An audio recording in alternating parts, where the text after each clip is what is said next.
potential negative impacts on many levels of the DMA, and those are the things that we have been talking to people, partners, governments, NGOs, businesses around the world on. And today is really about discussing wider questions, and then also how they may have an impact on the discussions in Brazil that we'll hear about, and even across Latin America, and frankly the world. And we've done a lot of work, which I hope can be helpful.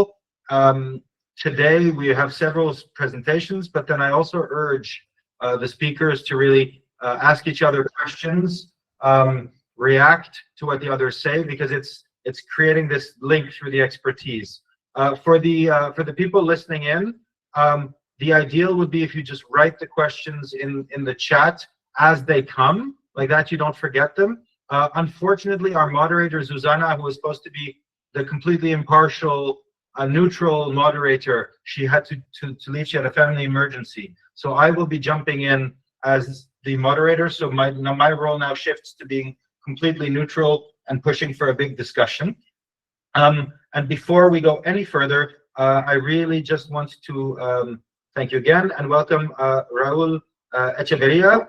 He's one of the biggest experts, I think, in policy and governance in Latin America. And he served as the global vice president of ISOC. He's with ALAI as executive director. And before we do anything else, I really just want him to set the scene from your point of view, and really also to thank you for doing this with us. So the floor is yours for now, and then we will continue with everyone else. Thank you, Daniel. Thank you for the introduction. Good morning, everybody. I'm Raul Echeverria. I'm the executive director of the Latin-American Internet Association, ALAI. ALAI is a non-for-profit organization.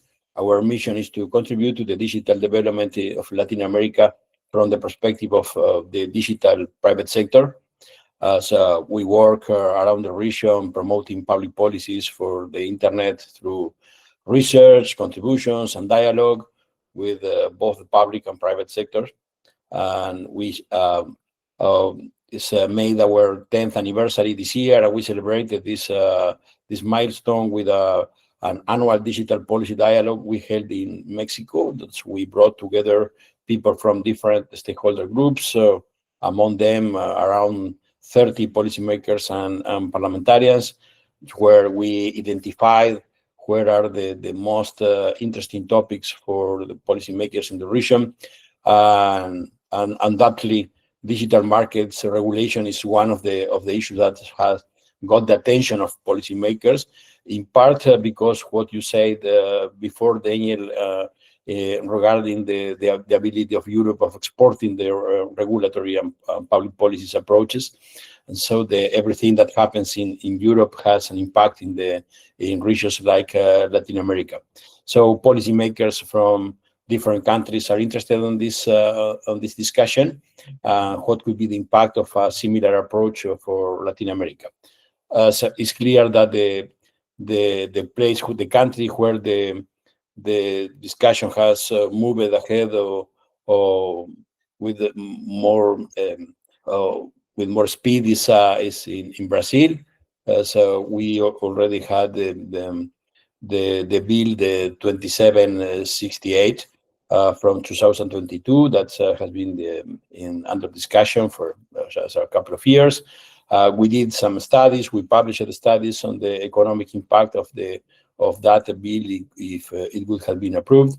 Now we have this new initiative from the government. That's the bill 4675 that was presented recently, and we are now very committed also in participating in the discussion, bringing our contributions, making an further analysis and economic impact on this new initiative.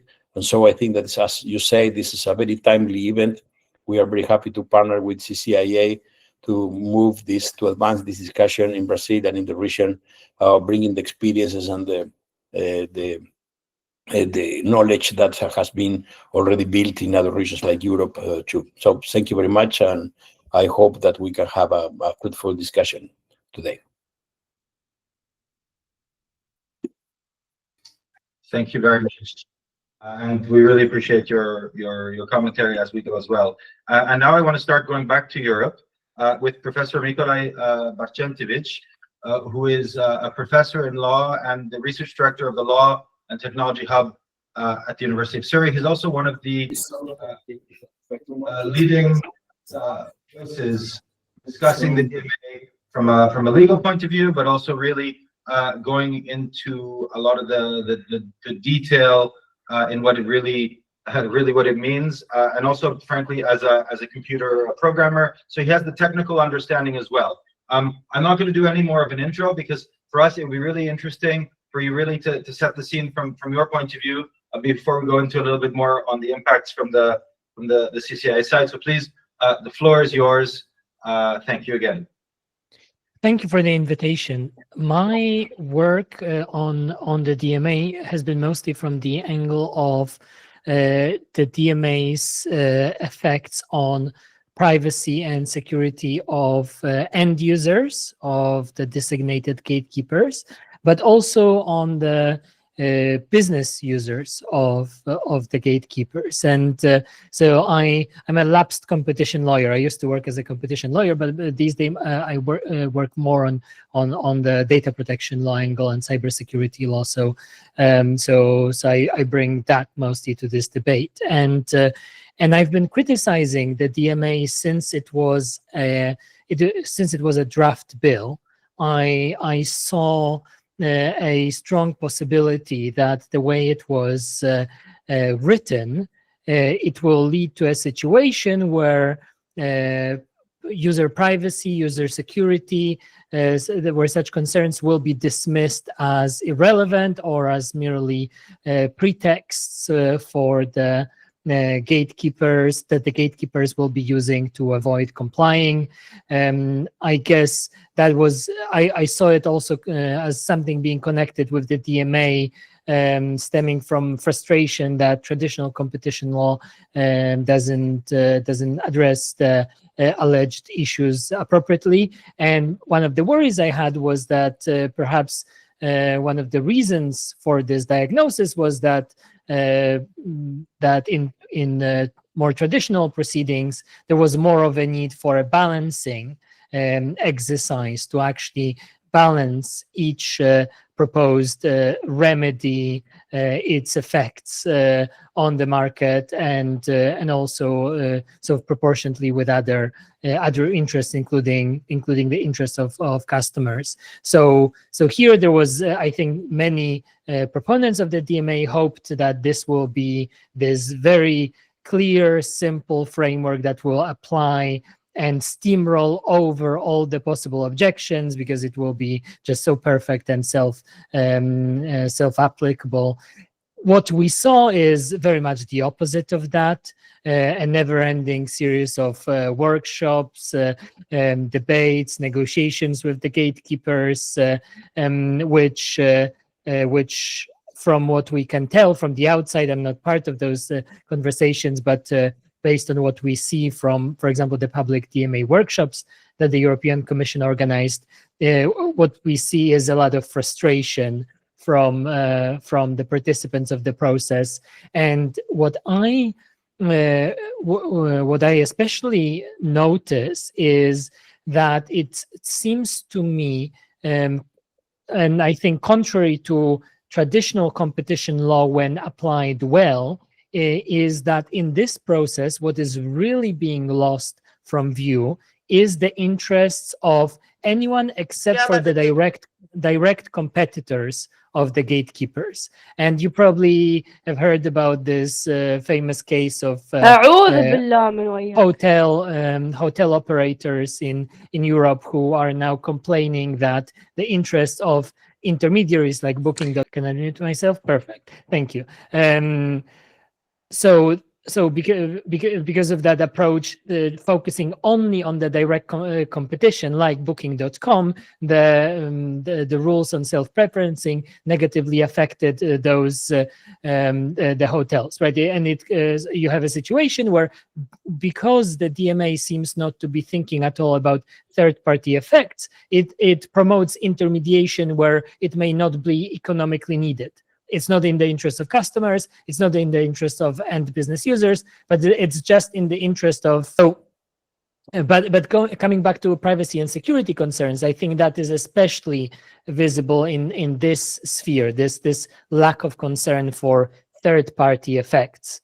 And of course, you may have various opinions on Apple's arguments here, but it's really not just about Apple. It's also about I think a structural problem with the DMA, where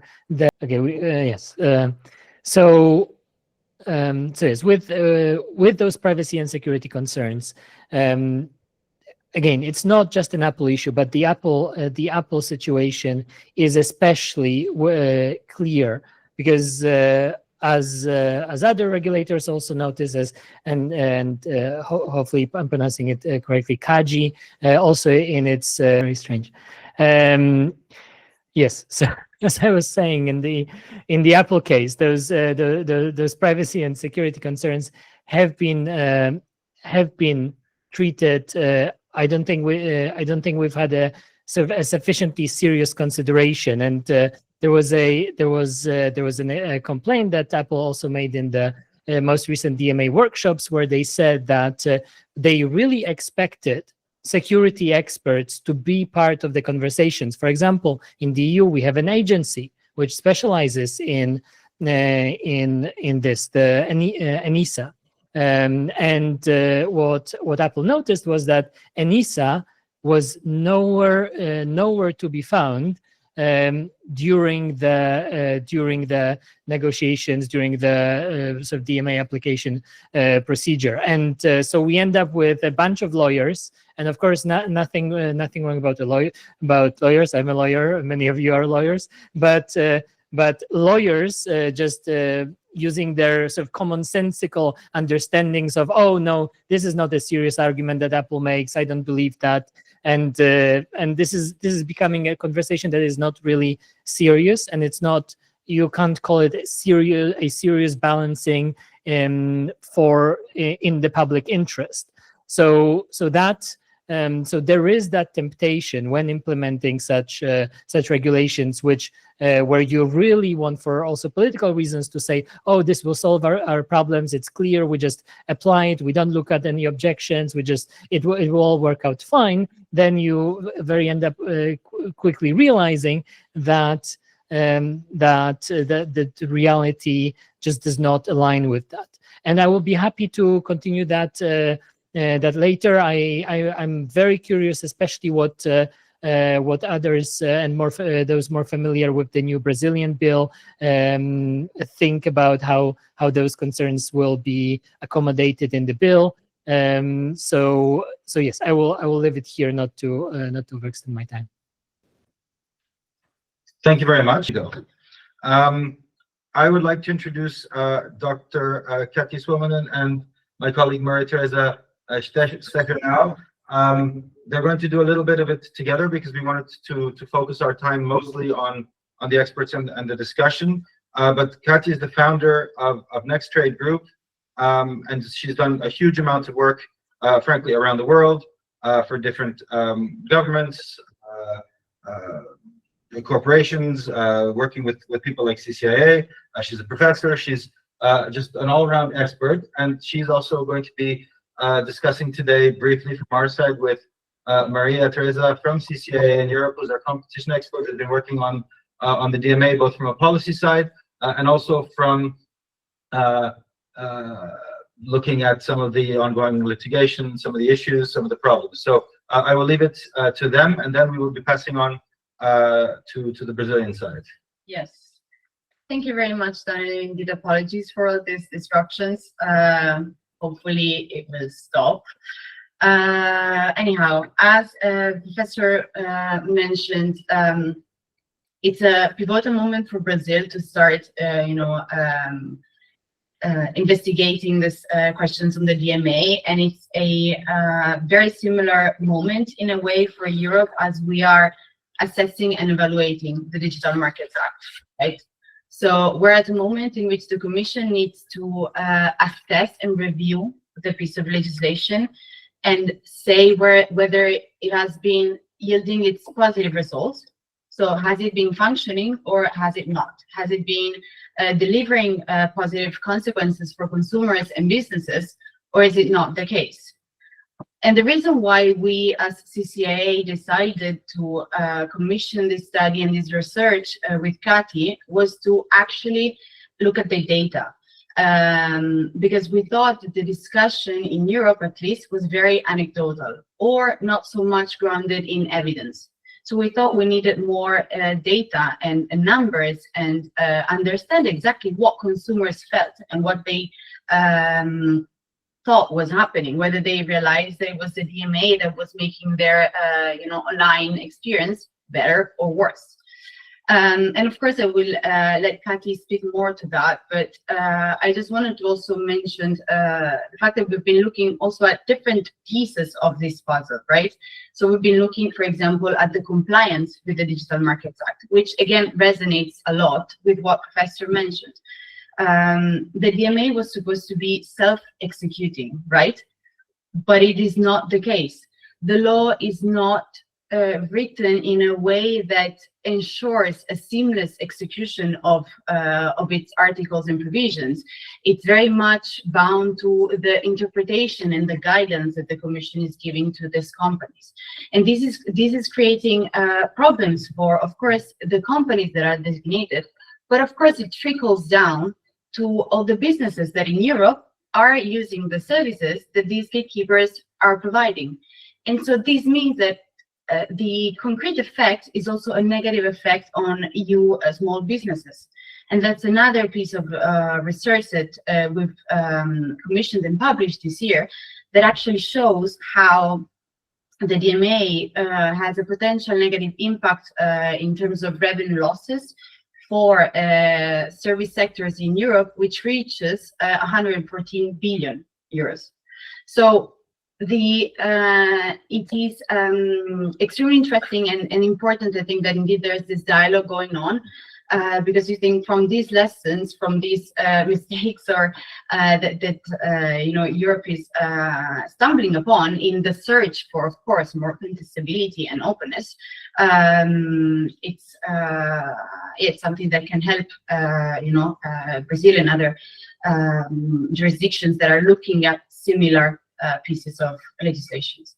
Now, without further ado, I leave the floor to Kati to talk about the study on consumers. Thank you.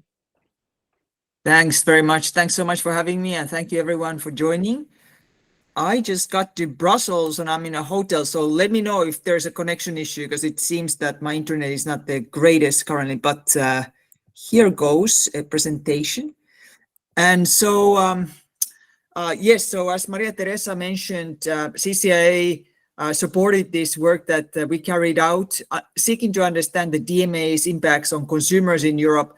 We've also done in my company, Nextstraight, and together with CCIA and CSIS in Washington, some further studies about the DMA and its spread around the world. And actually, the interesting fact that I'm starting to see around the world with economies like India, Thailand, Turkey that have wanted to put something similar in place is that nobody has yet done that. And actually, India and Thailand just withdrew their, India withdrew formally, Thailand kind of pulled back the law proposal for something like the DMA. So that gives us a sense that there is pushback around the world. There's discussion as there is now in Brazil. And this is a really good and healthy discussion to have, given all these issues that Professor Nicolai and Maria Teresa already highlighted. So congratulations to ALAI also for this. I wonder, do you see the slides move? You see the sample? Yes, we're Yeah, doing. you see this? Okay. Sometimes it doesn't move with Google Meet. Okay, so we surveyed 5,000 consumers around Europe. Here you can see, more in the larger countries of different income groups, different geolocations as well, to understand a little bit what their experience is when using the internet. Not asking them about the DMA per se, but rather asking them about what has been your experience over the course of 2024-25 in using the internet, and seeking to understand if consumers have picked up something different about the way internet functions. And the first pattern that we've seen is that Europeans keep using the platforms that are targeted by the DMA. So these platforms are very popular. Europeans under 40 are very avid users of these platforms, probably very similar trends in Brazil. And also even people in the beyond 60 years old use these DMA covered services extensively. So they remain popular. And then Europeans, of course, continue using them partly because they want kind of rich search results. They want maps and prices, other information online. This kind of hunger for a rich, personalized internet remains in Europe. And Europeans definitely liked the internet the way it was before the DMA, but they today feel that their online experience is actually worse than in early 2024, before the DMA really went into effect fully. So 2/3, for instance, of Europeans say that now they have to search longer for relevant content online than before the DMA. And similar shares of Europeans feel that way. If you're a European who searches online many times a day, which is the majority of people, or those that search maybe just once a day. So the experience is somehow eroding. And also the amount of time that Europeans spend to get to the right results seems to have elongated, become longer, that it's harder to find the relevant information, the personalized information, the rich content that Europeans are looking for. So something is up with the internet in Europeans' minds. And then when we asked Europeans about kind of the experience with this personalized internet, rich results, for instance, with maps, search, kind of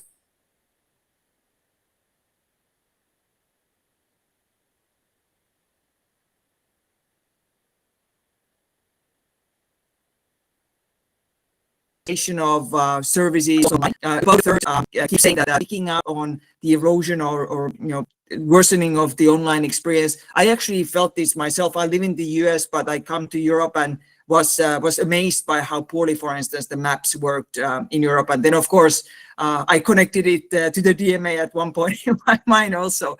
Now, when we look at the travel results, as Professor mentioned, Europeans also feel that travel results, when they are looking for flights or hotels, the travel results have also worsened, and particularly those that travel frequently, who do these kinds of travel searches frequently, have experienced the kind of erosion of those search results. There's also data from hotel industry showing how much the searches and direct hits to these hotels' websites have reduced by about 30-40% in Europe as a result of the DMA.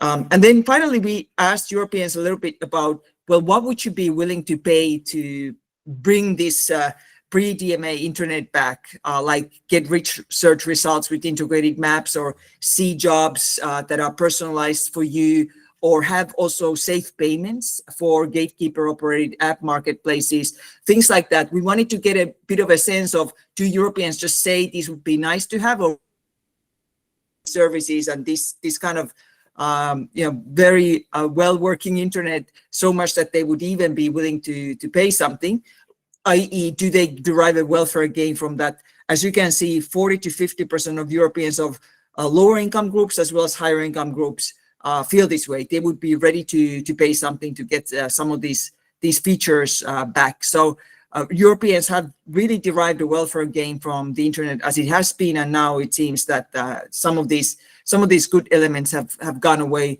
There's also some academic papers that I recently saw that the self-preferencing rules in the DMA have also eroded consumer welfare in Europe, that they have raised essentially prices of products and services that Europeans see.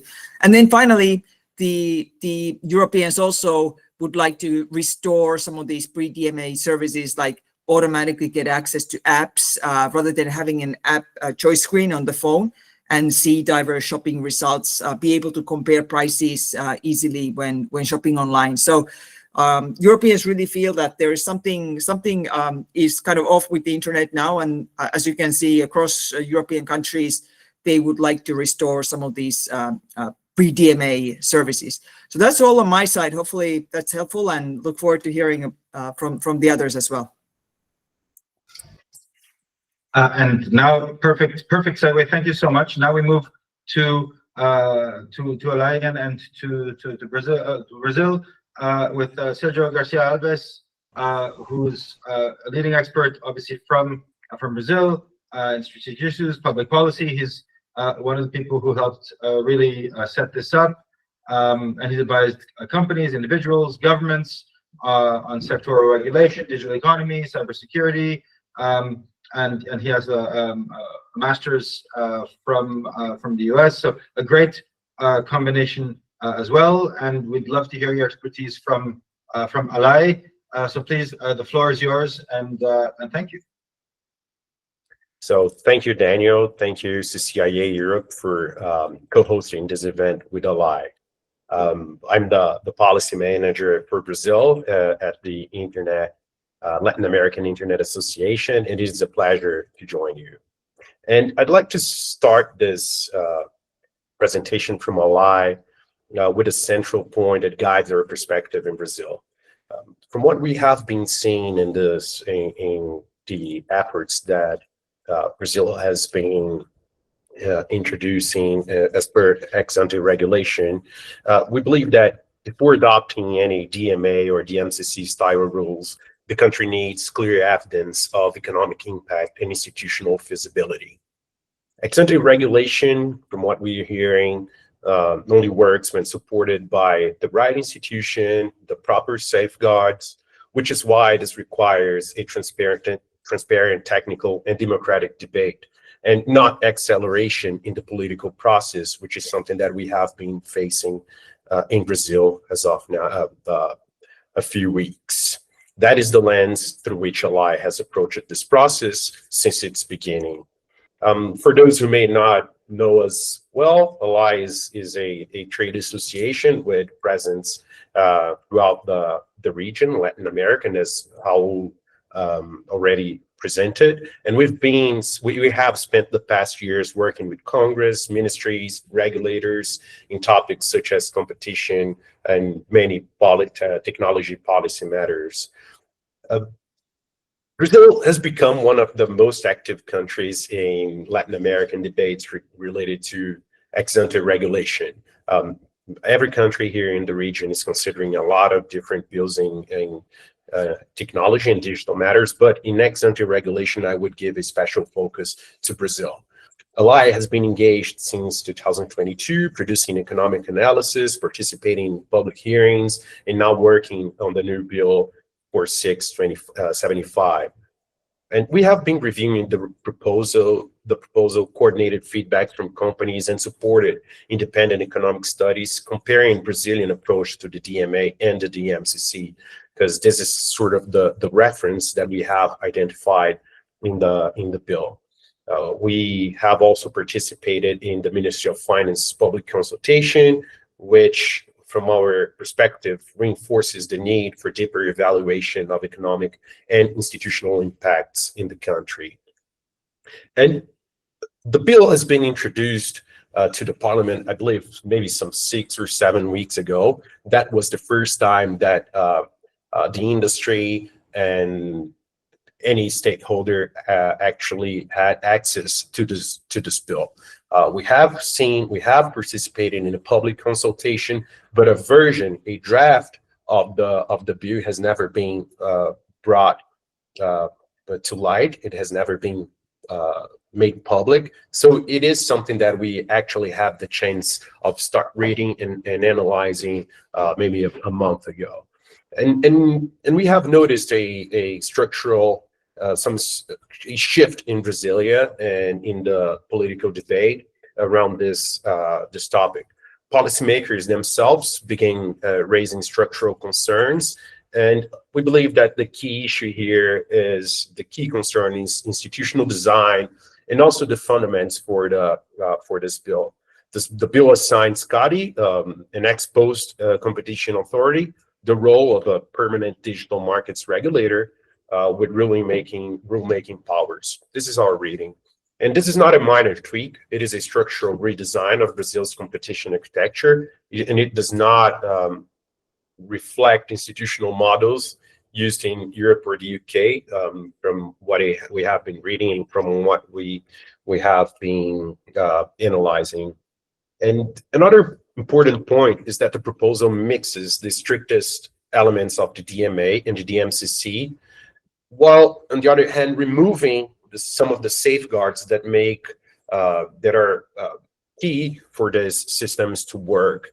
It does not bring the same level of periodic reviews, structured consultations, proportionality analysis, and even some level of checks and balances that exist in some of those other systems.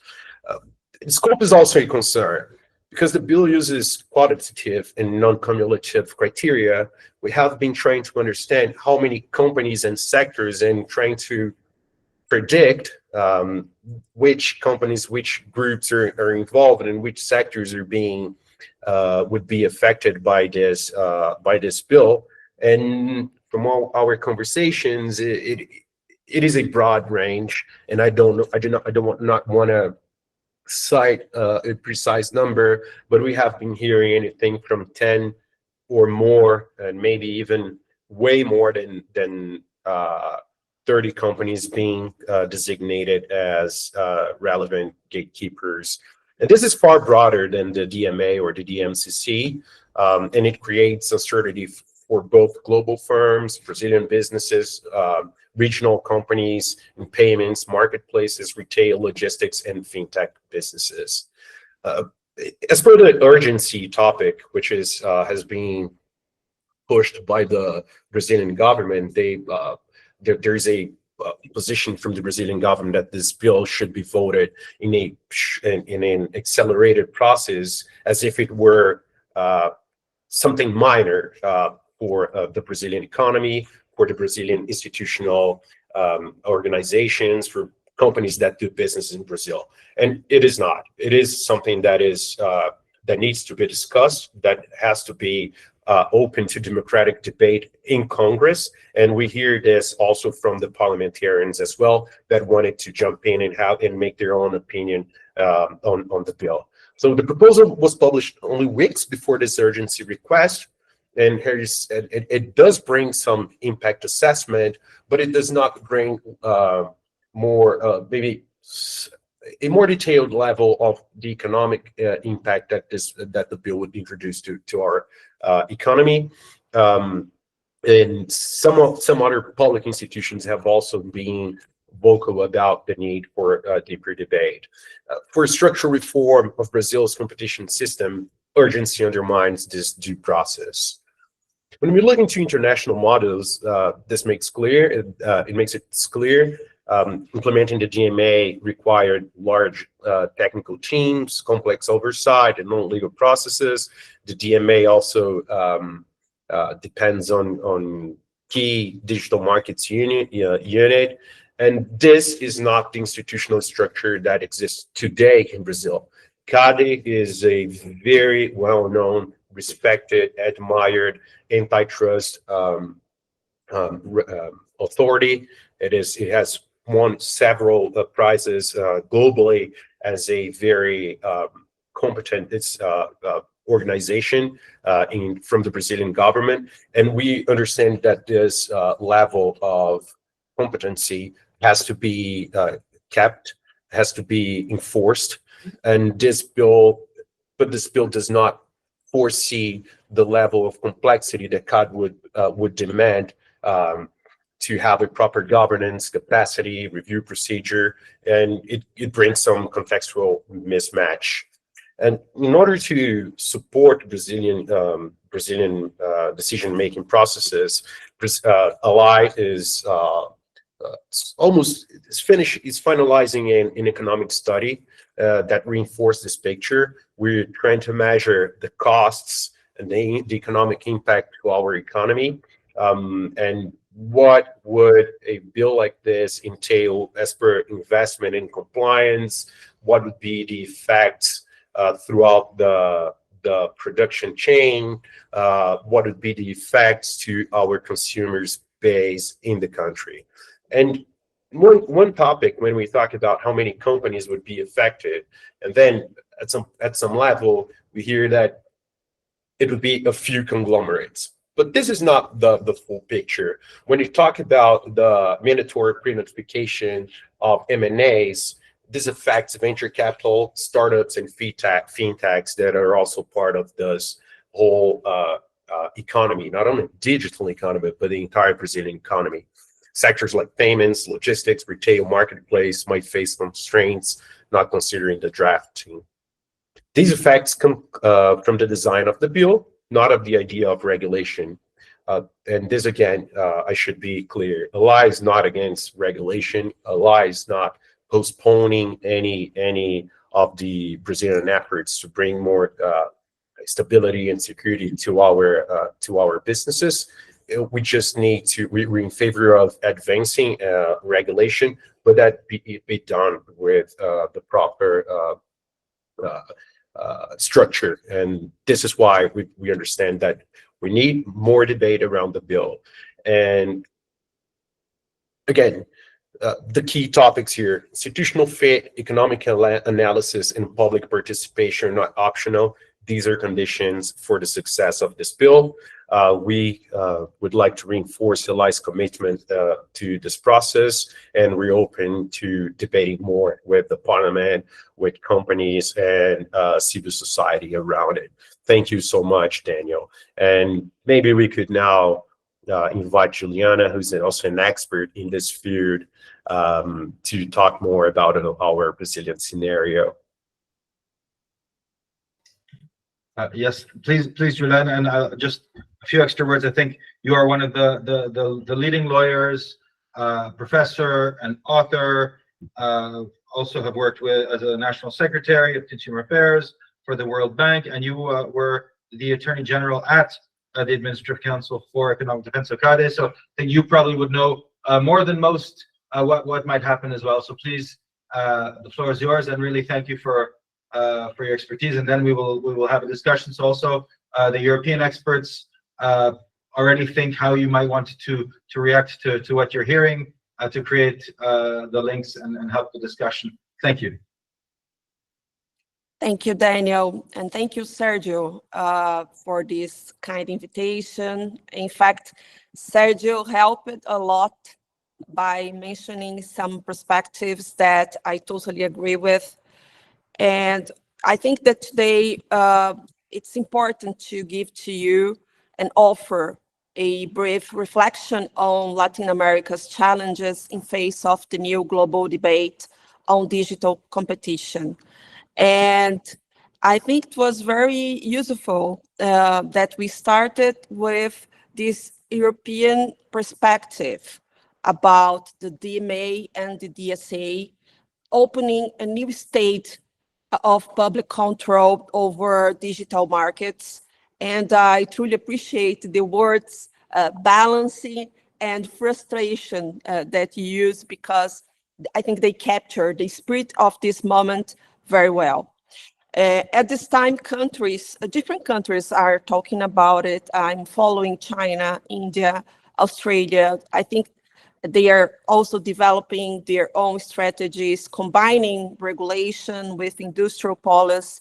And in Latin America, I think that we arrive at this debate with different disadvantages, because the region has gone through very fast digitalization, especially during the pandemic. And this transformation was built almost entirely on foreign technologies, foreign data streamings, foreign platforms.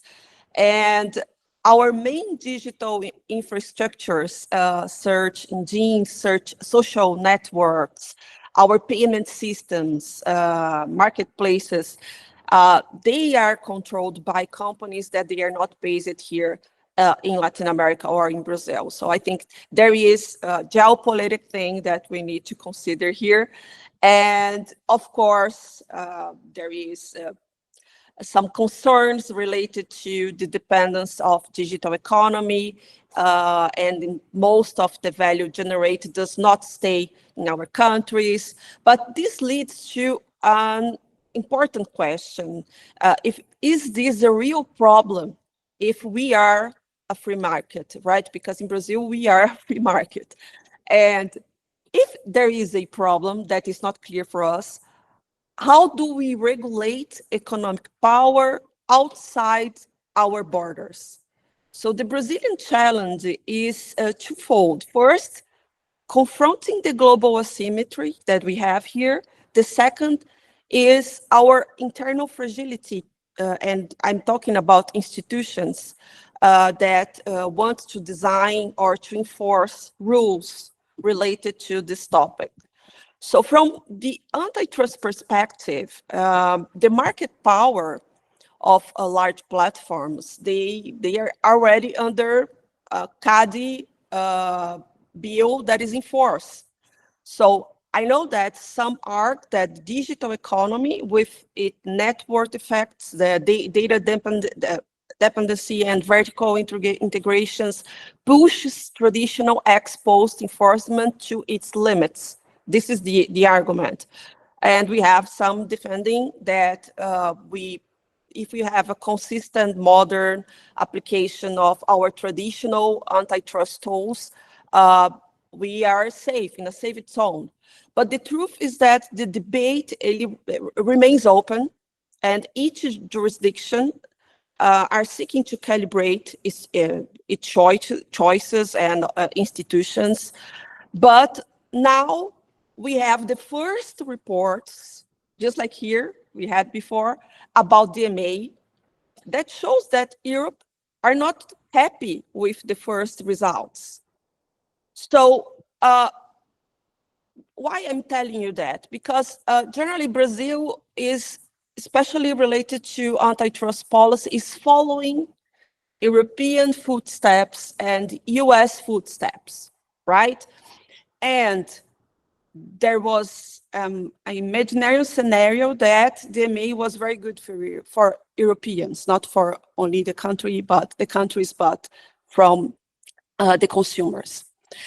And during this debate, just to give you a scenario that was important for this draft bill about platforms in Brazil, everything started inside the Ministry of Finance that identified concerns related to self-preferencing, abuse of pricing, excessive prices resulting from monopolistic positions, killer acquisitions, and they conducted this benchmarking study with different jurisdictions and opened a public consultation, which received more than 300 contributions, many from the US.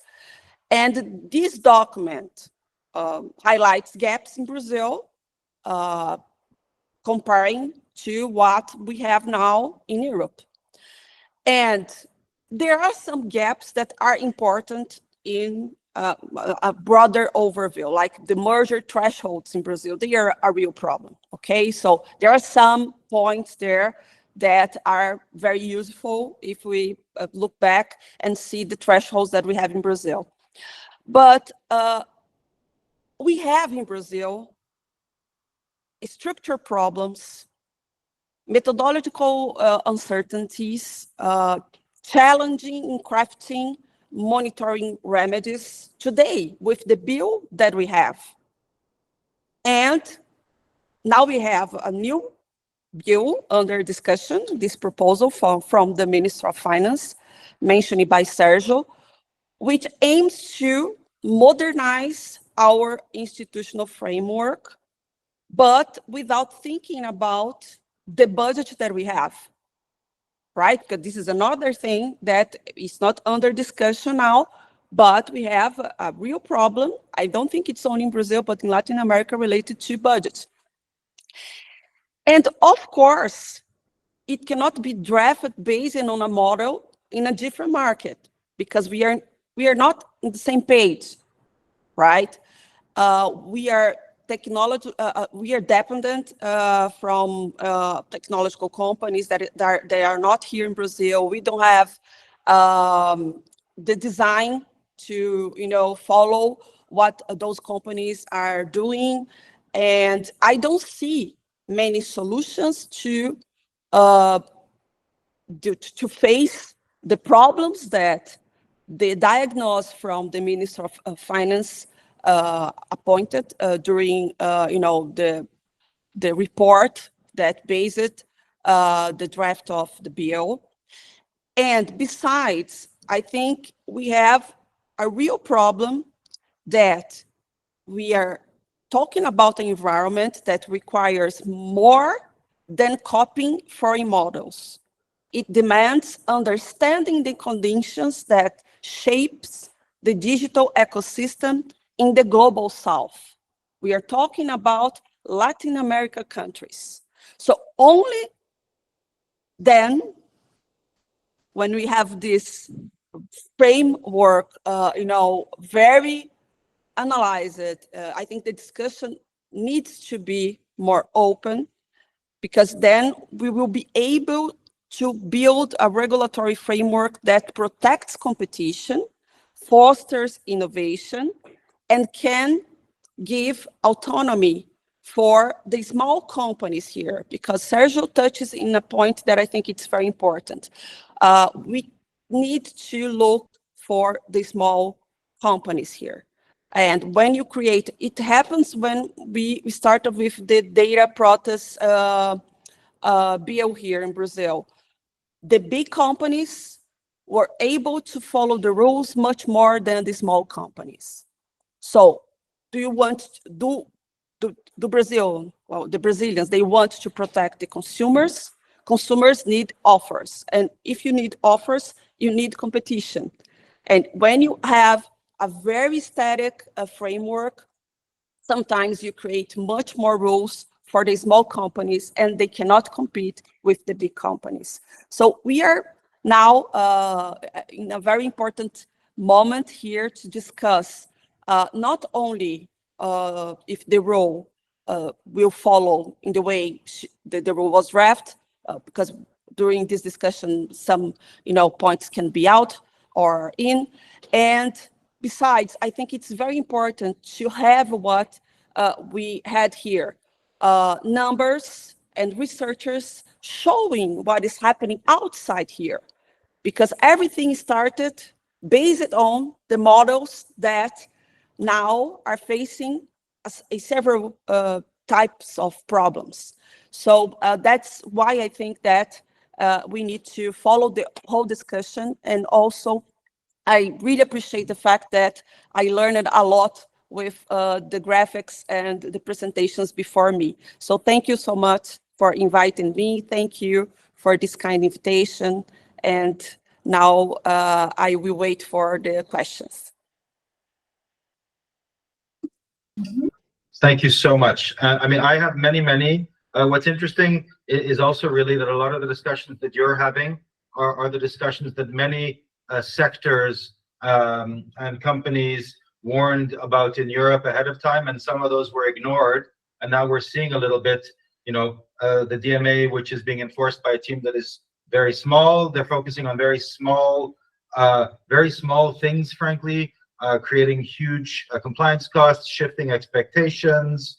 And the discussions in Europe are actually very similar on, the gaps on merger thresholds, things like that. So the parallels are very, very strong. I have many questions, but I think first, would either Professor Bacetevich or Kati like to first react or make any questions? Please, Professor, go first. Thank you.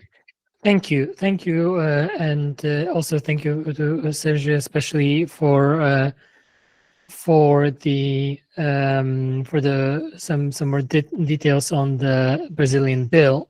And I really find it quite interesting because, so correct me if I'm wrong, but I think you sort of made that point as well, that some of the safeguards which are included in the DMA and some of them, for example, adding explicitly to this requirement that whatever is done in, for example, for interoperability, that it will be done without diminishing sort of, security or privacy protections. It's not done consistently in the DMA, but it was added following criticism during the legislative process of that regulation. But when I look at the obviously an imperfect English translation of the Brazilian bill, I only see a bit in Article 47E, which kind of looks like it might be going in that direction. Where so in an English translation it says something like so that when determining special obligations, CADE may consider aspects of products and services aimed at information security.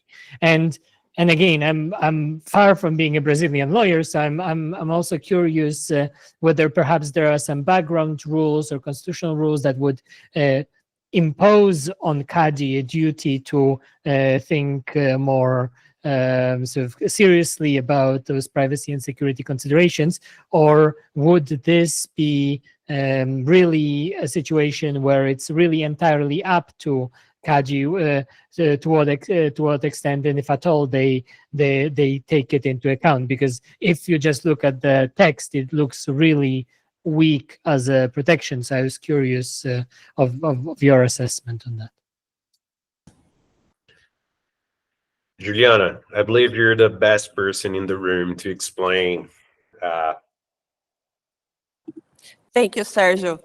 But in fact, I think this is an important thing to mention here. There are many open-ended terms here. It's a problem. In fact, there was a report from the Ministry of Justice appointing several problems with some terminologies. And it's very harmful because here in Brazil, it will attract a debate from the judiciary, because we have the decisions from CADE that can be under review the courts here in Brazil, and they are not specialized. They don't understand about those markets that we are debating today. And we saw this during a recent debate at the Supreme Court related to interpretation from another bill that we have. And in fact, I think that it's something that we need to debate now, not wait for any case arising at the courts, because then this debate is not qualified. And unfortunately, here in Brazil, it's very common to have situations like that. Then we have a judge giving you what you can consider the interpretation of a norm, and not really taking care of the impacts of this decision, right? So we have a problem, a real problem with these open-ended terms that we have in this bill. But maybe Sergio can add something else. Thank you, Professor Juliana, and thank you, Professor Marcinkiewicz, for the question. So it is something that at some level, if we have a more public debate, maybe it's something that could be added, could be reviewed, could be included further down the legislative process that we want to have it open in Brazilian Parliament. So and these safeguards are very, very important for the stability of our and new legal processes. There, the level of openness and the review of these procedures, what the obligations are for any company that would be that would have to follow this law, are not very clear as of now.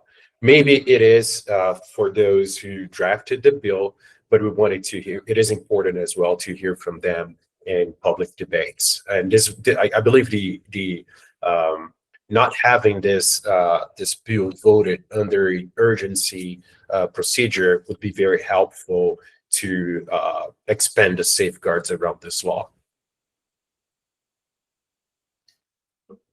If I can add to this, key issues that you're raising, both on not rushing the piece of legislation, but also on clarity of how it is written and the choice of words.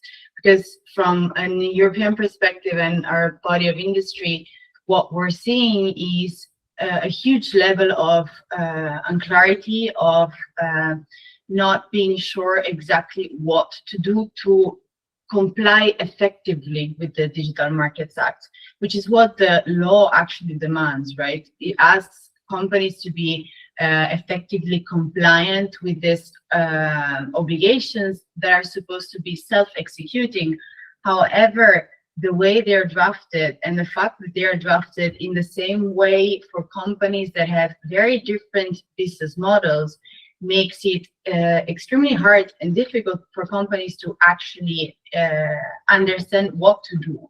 And so this has indeed, led to very burdensome and long processes of regulatory dialogue, which have not always been successful, and actually have led to some specification decisions for some companies, or in other cases to fines as well. And some of these fines, going back to the point of then having judges explaining what compliance means, some of these fines are now being appealed, right? And some of the grounds for these appeals are exactly the fact that there is lack of clarity. The Commission is being, in the appeals is what the Commission is being accused of, if you want to use an improper word, is of having a broad interpretation of the Digital Markets Act, going beyond what is the letter of the law. And so that is indeed a problem that one could potentially solve beforehand. Indeed, if Brazil had an approach that was more forthcoming and open to discussion. Yes, Sergio? Just hearing from you, Maria Teresa, and reflecting on Professor's question, I just think that maybe this is a clear example of the institutional change that CADE would go through. The difference in having a typical antitrust authority and now having an ex-ante regulator that usually would depend on ancillary regulations, ancillary resolutions to define the terms of a law. This is typical for regulators that have done public monopolies and traditional regulated industries. And this is not new only, as when you talk about ex-ante regulations for digital services, the companies the companies that would have to abide by this law.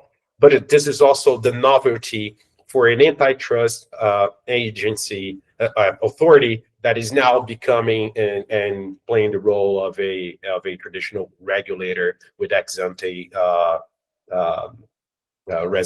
regulations. And this is a challenge.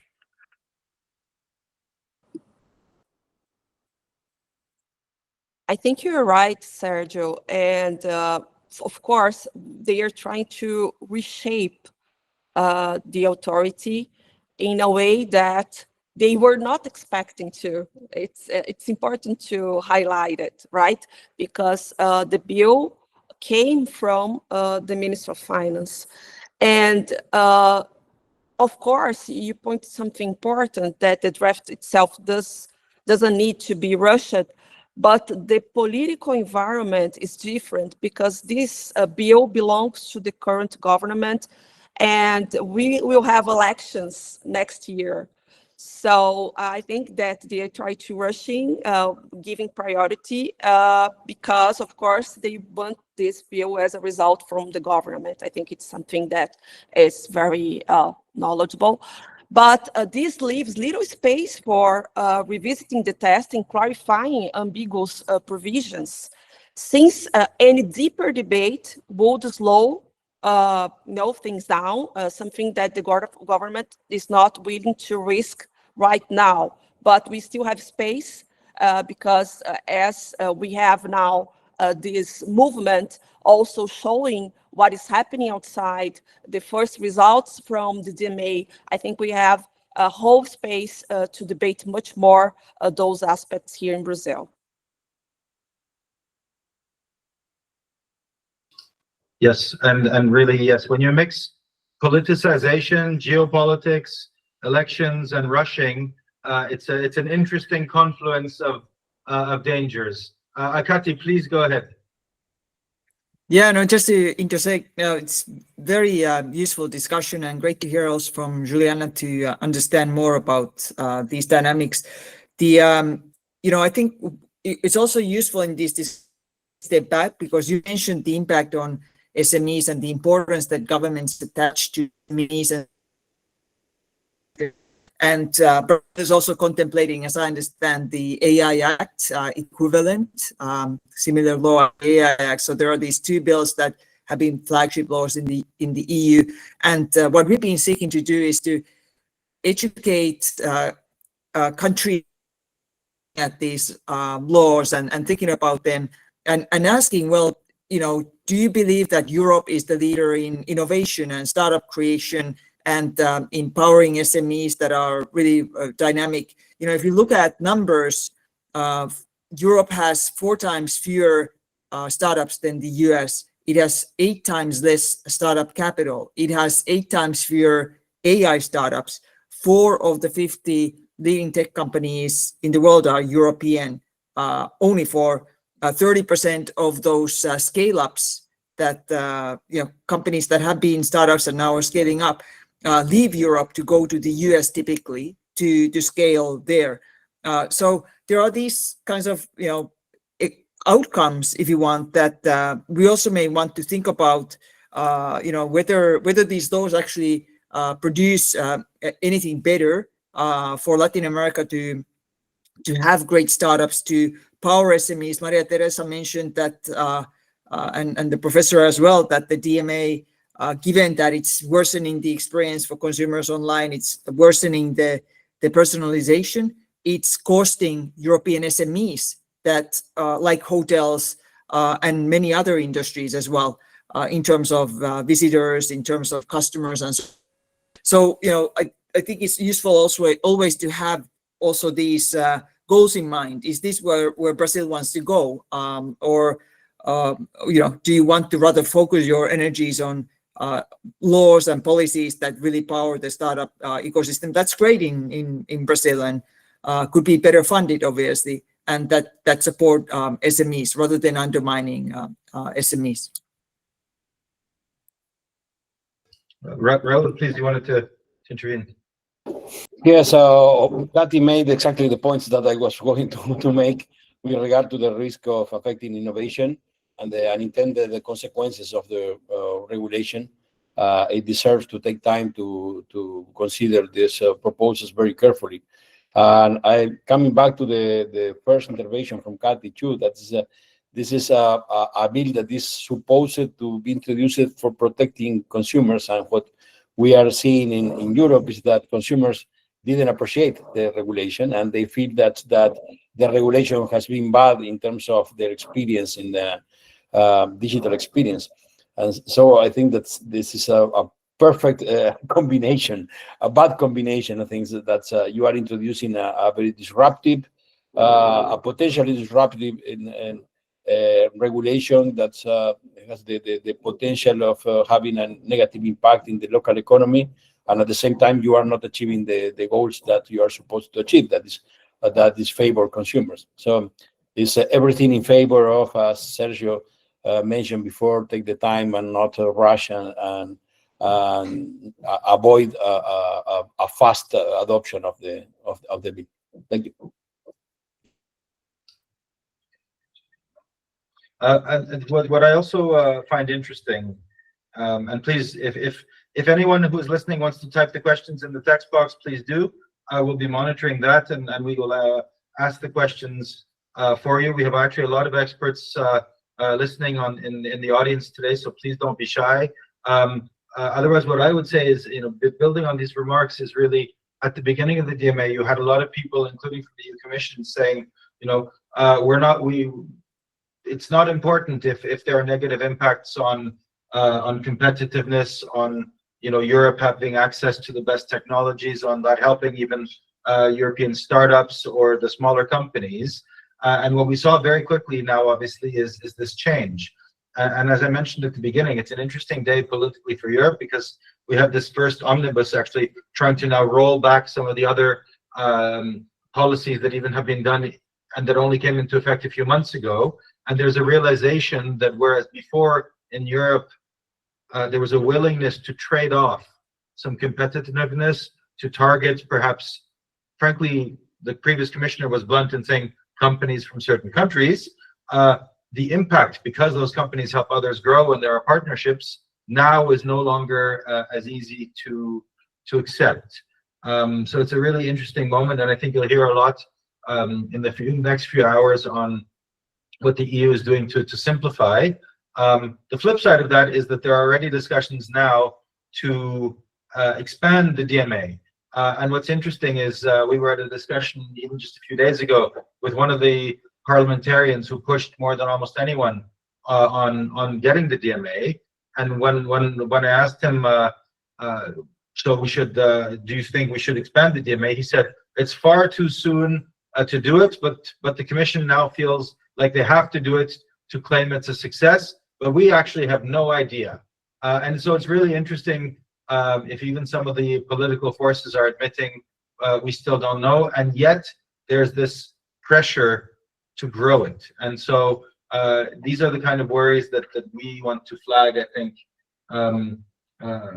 before. And I think, as Juliana said, these are discussions happening around the world. And so the impact can be huge in terms of blocking off markets or harming developing economies, including at a time when AI is growing. I don't know if any of the other interveners, if the professor wants to continue, because I know you may have other more specific policy points which would be very interesting to discuss as well. Indeed, there's one issue which also struck me in Juliana's comment about Brazilian antitrust law following Europe and following the US, and again, far from being an expert here on Brazilian law, but a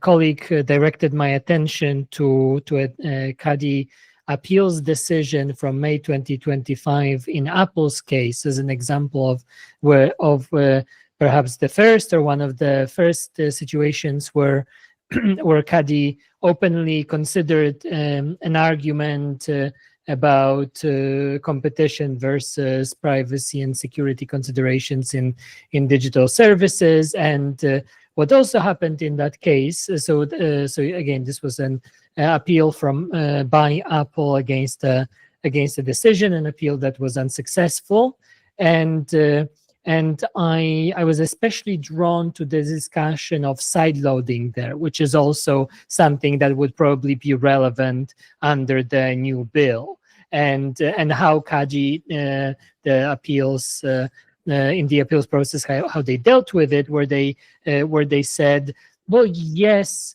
if you force Apple to allow side loading apps or loading applications not through the Apple app iOS App Store, that does create some risks, but so it could compromise the integrity of the ecosystem. That they admit that, but then they say, but look at the EU and the DMA, and under the DMA, Apple was forced to do it, so that's fine. Or not exactly. I mean, I'm being a bit unfair to CADE here, because then they say, well, yes, so you may still criticize what happened in Europe, but and then I didn't fully understand this. So they say the situation is not immune to criticism. However, that the fact that Apple created some safeguards around sideloading suggests that Apple sought to address the security risks. But so I saw some willingness there to go beyond just following the EU. But at the end of the day, the argument was really shallow, because then they said, in the end, if you look at it, they say, well, so the EU under the DMA forced Apple to do it, and Apple did some things to make it safer. So what? So now that's fine? Like, that's not really a serious balancing of the risks and benefits. It just says that, well, okay, we'll force them to do it because they've shown somewhere else that if they are put in this dangerous situation, they will be trying to safeguard it somehow. But again, I was a bit unsure whether this is or maybe a bit concerned that this is not a welcome example for future implementation of the bill if the bill passes, right? If CADI will then be very willing to copy the approach of the EU DMA team, which again I don't think has shown a lot of serious engagement with, for example, technical security aspects. Mostly what they've shown is a lot of distrust to the companies. So I'm curious if there are any thoughts on this point from our Brazilian colleagues.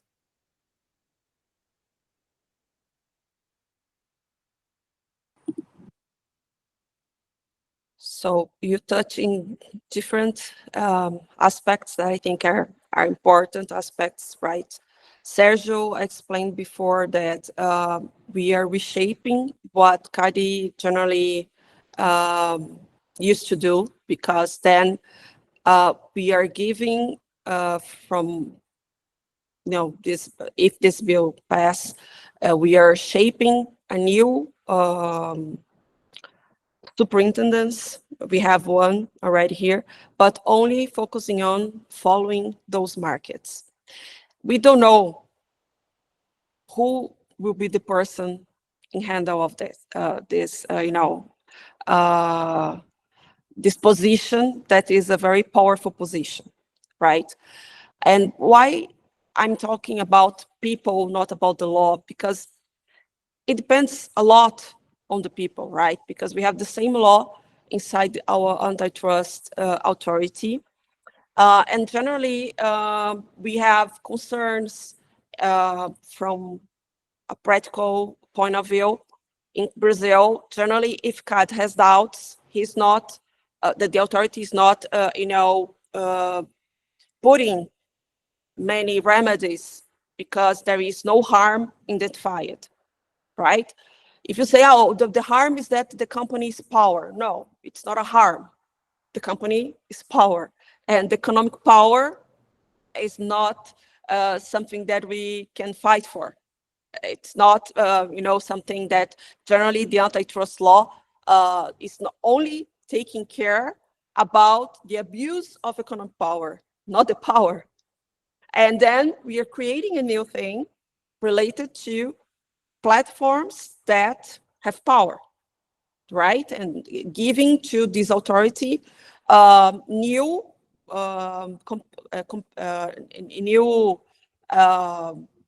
not new tools, because the law is giving for the authority this power to follow those markets, but we don't know how. I think they don't know how they will do it. They cannot do it with the people they have now.